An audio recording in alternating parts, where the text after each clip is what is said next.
Registration is open for the Teleris Partner Summit happening July 31st to August 2nd at the Gaylord Texan Resort.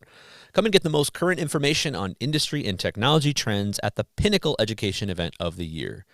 We're going to have 3 general sessions, 40 educational breakouts, a 2-day trade show, over 118 suppliers, a technology demo center, 2 award shows, a 5K run, and of course, some parties to remember.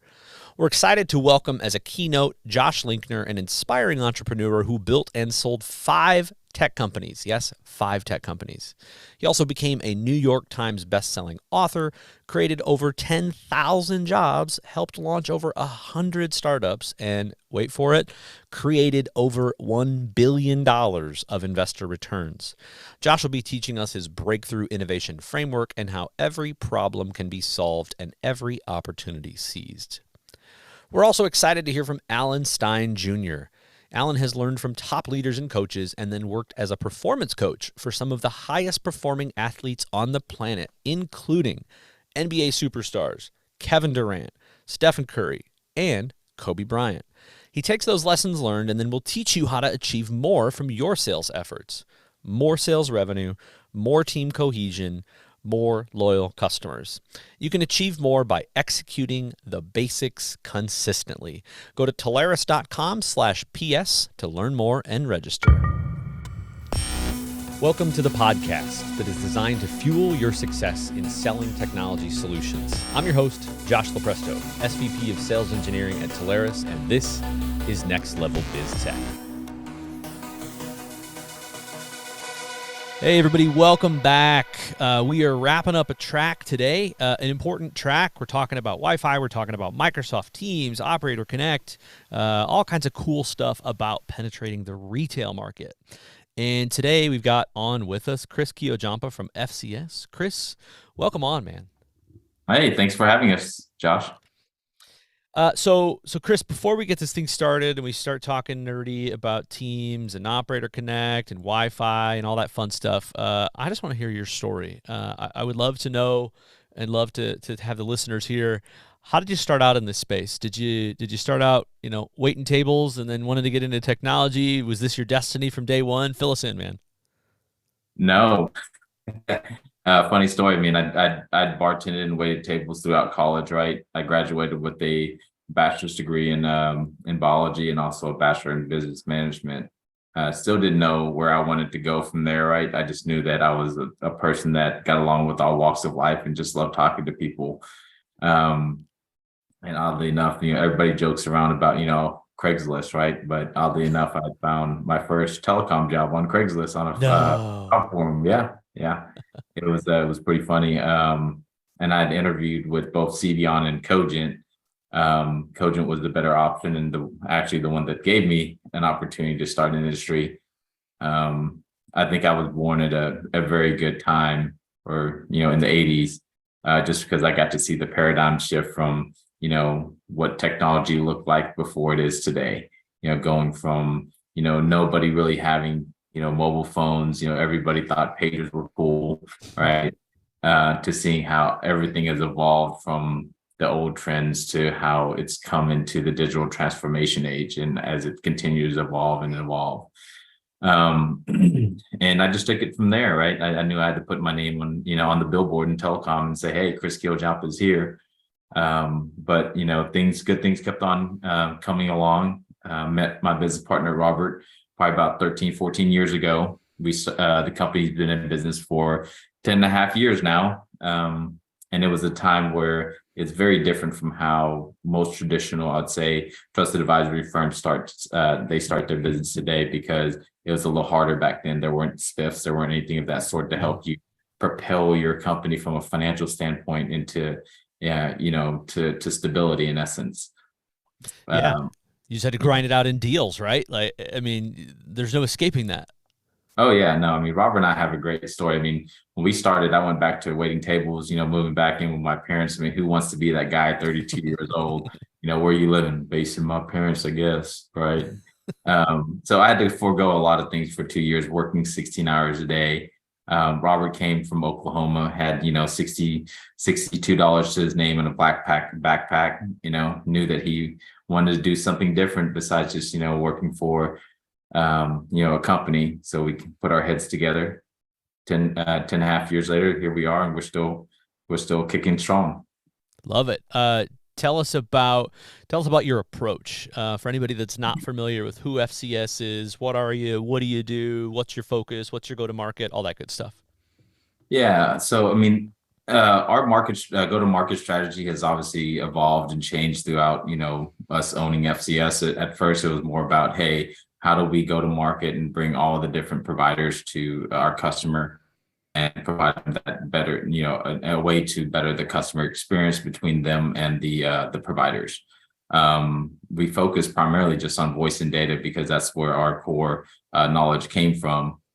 I manage all of the relationships with the providers today, so I have to understand at a more granular level on what the providers are offering to our customers, because I have to talk knowledgeably enough to gauge the interest, get the information, and then work with the different TSDs that we work with, especially Telarus.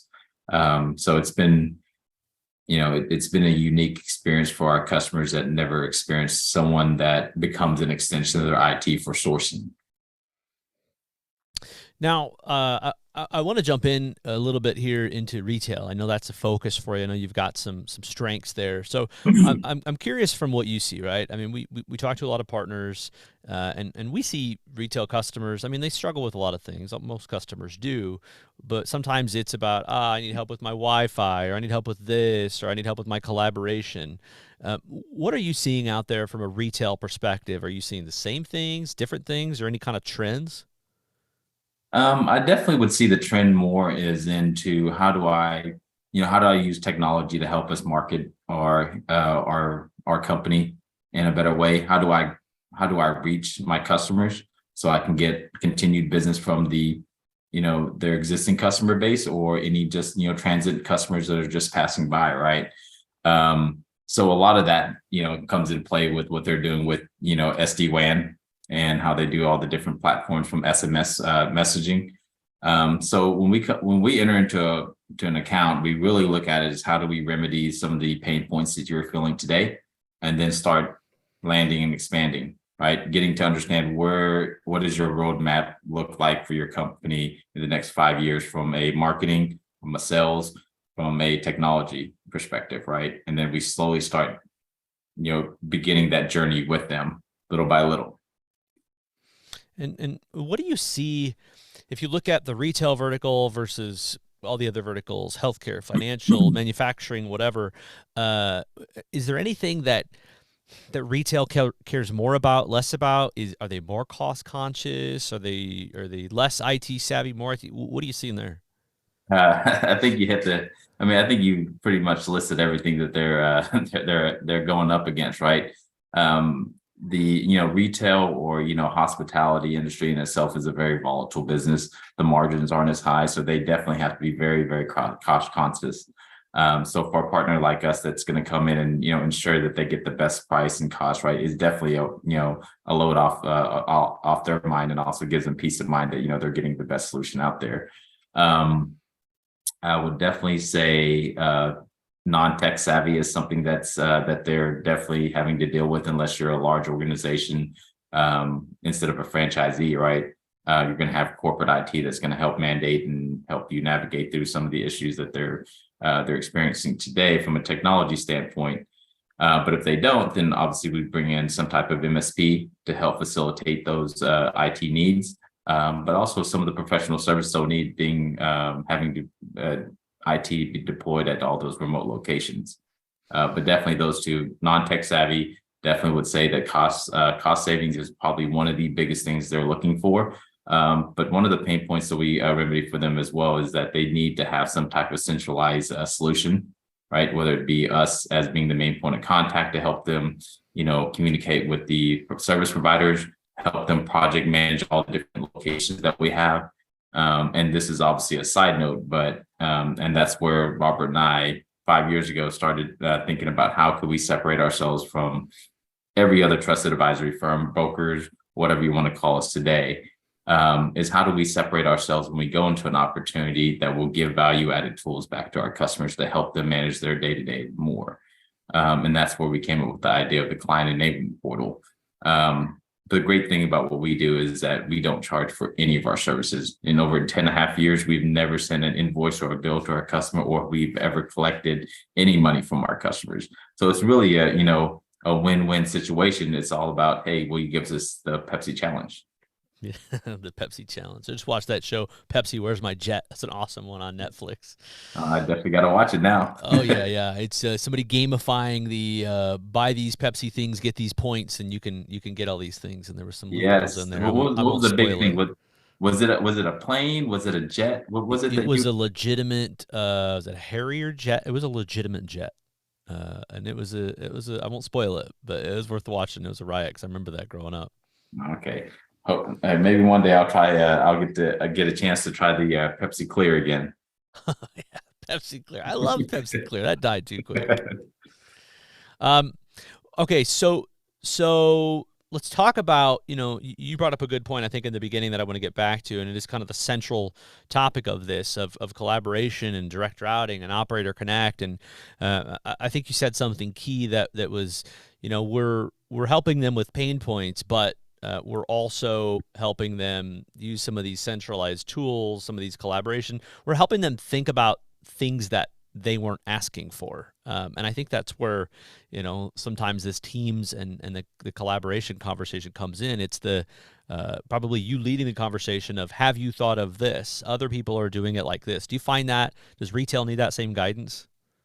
They absolutely do. Retail in itself is a different animal when you talk about, instead of talking about healthcare, or, you talk about, the financial vertical, right? They typically have everything put together from a corporate standpoint. When it comes to hospitality and retail, it's majority of the ones that I've talked to, like their whole entire back office from a technology standpoint is in disarray. So when we come in, we ask about, well, how are you inventorying everything? Who manages all of your IT assets throughout your organization? Does IT coordinate with accounts payable, right? Because they do have to align. But going back to what you're saying about about the suggestions, we absolutely do that all day, every day. Because when we get to know them, we roadmap, right? Those are the things that we differentiate ourselves from our competitors, because it's not about, hey, I'm just going to sell you what you need today. Yeah. I need to plant the seed of where technology is going today, where it's going to be at tomorrow, and where you need to be, so you're not left in the medieval times, right? So going to Teams in itself, as much as a lot of people hate Microsoft one way or another, right? It's a necessary evil. At the end of the day, everybody's using it, whether you like it or not. Teams has been such I'd say, it's a tool that we hate to use, but we all have to use, sadly enough to say it that way. But companies, Bucky's being one of our customers, they, really gravitated towards, how do we communicate? How do we build teams within our organization? How do we collaborate better? One of the big things for them was, how do we do that without, a Microsoft guru or a Microsoft, expert within our team? And that's essentially where you bring in a CSP, but also look at, more of Operator Connect than doing something with, direct routing, right? Though with Microsoft Operator Connect, there's a lot of value to that for retail customers, because it's easier for them to manage as a user profile, as opposed to direct routing, because it requires more IT technical savvy people within the organization to manage the day-to-day. So from a retail standpoint, Operator Connect definitely is the better option. It just lacks a lot of the more intricate, I guess, functionalities and applications that direct routing would offer. But you also get the cost savings with that as well. And do you see, though, if we look at kind of the cost modeling, maybe, or so we know, in one hand, right, direct routing, lots of features, it has its costs associated. Operator Connect, a little more simplified, but maybe more limited features. If you start looking at okay, moving past the features and some of kind of the costing models about doing one of these or trying to do it yourself, trying to figure that out, the support responsibilities. Do you feel like customers understand any of these differences inherently, or are you having to educate, this is what this one does, this is what this one does, here's the things to avoid? What's that conversation like? Yeah, I mean, we typically try to understand, more of the day-to-day functions of the voice. How does everyone within the organization interact with each other, right? And what type of applications are they trying to integrate or collaborate with on the team side? If it's not a whole lot, right, then I mean, it's pretty simple to say, Operator Connects is definitely the best way you do it. You kind of just, set it and forget it, right, kind of deal. But if it's something where you have multiple layers and layers of applications that need to, you need to collaborate with or integrate with, then that's something that's going to be a more drawn out conversation. Having layers and layers, there might be third party applications that you have to integrate with. More tech savvy folks within the organization that have to be there that runs it on a day to day, as opposed to, hey, I have someone that's, a managed service provider that, I have a block of, 15 hours, a week to allocate to this. It's a full-time job. So, I mean, that's essentially how we start pushing them one way or the other. So, all right. So let's go down the journey of a deal here for a second. So, walk us through maybe an example, and here's what I always like to talk about here. I think the greatest thing that shows all of our value here is that deals don't generally finish the way that they start. They start, and it was maybe like, hey, I need this just one thing. I know what I need. I just need that. And it tends to go all kinds of different places once we start to ask the questions, like you mentioned. So walk us through one that you went through. What did it start out as, and then what did it end as? Yeah. Honestly, majority of our opportunities always start with some type of voice and data.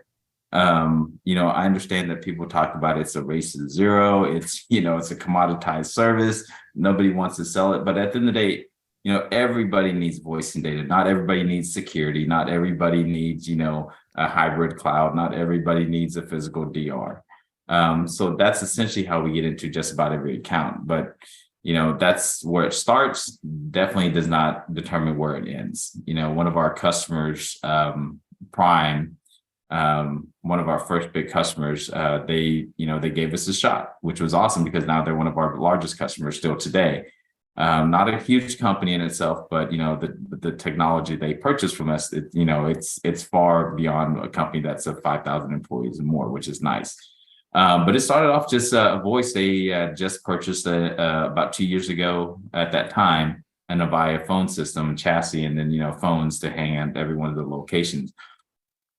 That particular model, even though it was the highest at that time, lacked some of the features they were needing from other chassis, and we were able to bring in a UCaaS provider that could accommodate every one of those things that they needed done.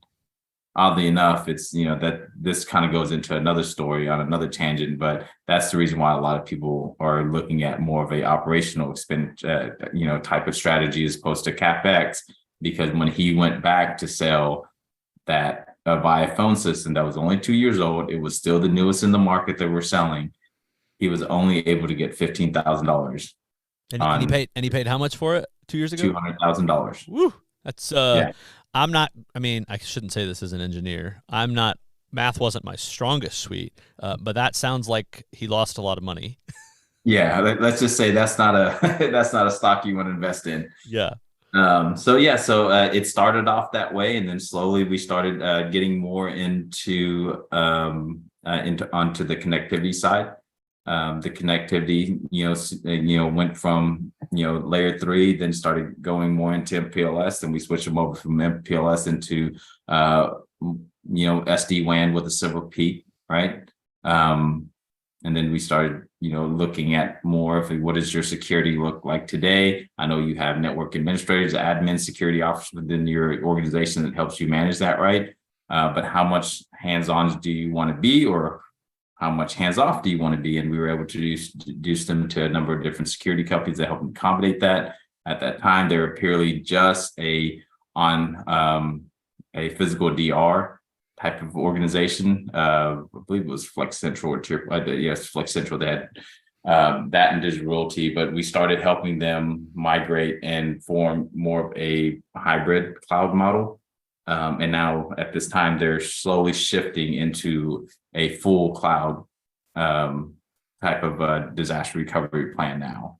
But I mean, it's just one of those things that, if you know your customers, if you know their needs, you know what to suggest them, you know where they're trying to go in the technology space today. So it's easy to recommend what they need. Yeah, I love it. Stay with it. It grows. You learn the business, and everything comes out of it, right? Sometimes if you help these guys through the hardest thing, and maybe what they think is the hardest thing is not what you think is the hardest thing. But if you can help them through that, you're the go-to for everything. I think that's a great example. Yeah, and like I said, I mean, if you know your customers, you're going to know the questions to ask. We have over 300 customers today with over 2,000 accounts, with those 300 customers. And at the end of the day, I know every one of my customers. I've met with them physically. I have broken bread with them. I've had happy hour with them. I've had events with them.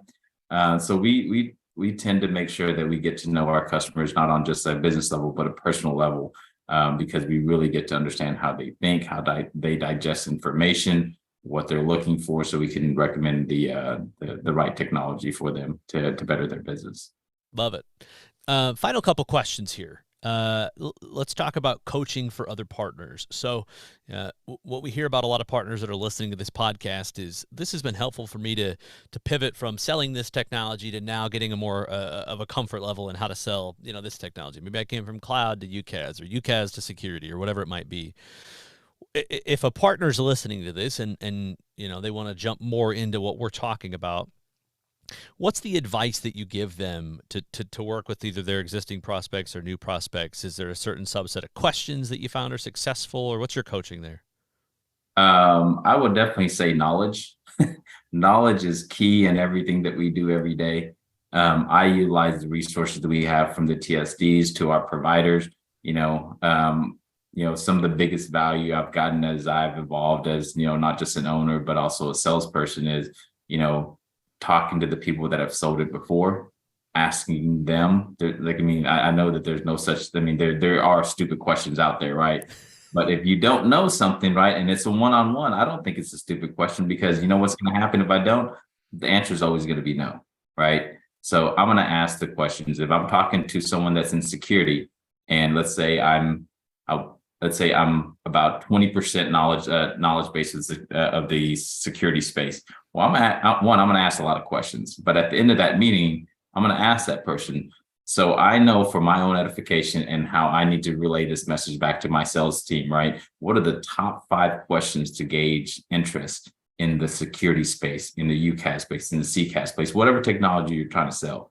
Because if you can ask those 5 questions, right, to a customer, one, you'll uncover something that can lead to something else, or something that will be intertwined with another technology set that you may have a lot of knowledge of, that you can bring it back full circle when you say, hey, Mr. Customer, I'd love to have a meeting with you about this, but I'd also like to invite ABC provider, the SE, that can talk more granular about, your security and what you need to do to fix it, and what are their suggestions and how they can remedy that for you. So those are my approaches on how I need to sell more, educate my people, and just be a better sales organization from a knowledge standpoint. I love it. Okay. Final thoughts here. Let's look out to the future. Let's think about, obviously we've seen a lot of, I know, right? I love these sound effects. They're great. It throws people way off. Think about the evolution in these product sets. Think about where we've come from, from POTS lines to T1s and PRIs to full UCaaS collab teams, Microsoft. Who'd have thought that we've been working this close with Microsoft product sets in our channel? So if you think about that, and you think about how quickly this is modernizing, if I look out 12 plus months, in Chris's opinion, what's the next product set to watch out for? What else should we be thinking about out there? And I will tell you the one thing that I've gotten more and more, and it's not just in the retail space, or hospitality. I mean, I would say the next hot thing that's coming out or has been out, but people are paying more attention to is the integration of a text messaging or SMS platform. It is so crucial in today's world because at the end of the day, if I don't have my laptop, right, it's hard for me to work because I'm organized chaos, but it makes sense to me, right? But my laptop is like my is like my holy grail when it comes to working. I need it to work as effectively as possible. Now, if I don't have it, that's fine. I'll just work through my cell phone, right? But my cell phone is not just a work media, right? It's everything else media too, because I have all my apps and everything I need to function as a business, which I can't do on my phone. But at the end of the day, everybody prefers, whether you're a consumer, it's in business, you're looking to your phone for that text message to say, hey, your car is ready.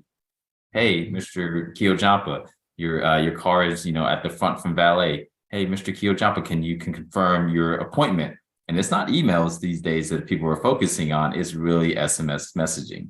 And it's going through all the different, instead of screen pops on your laptop now, that's where it's going on your mobile device, because we spend 80%, I would say, of our life on our mobile devices, unfortunately.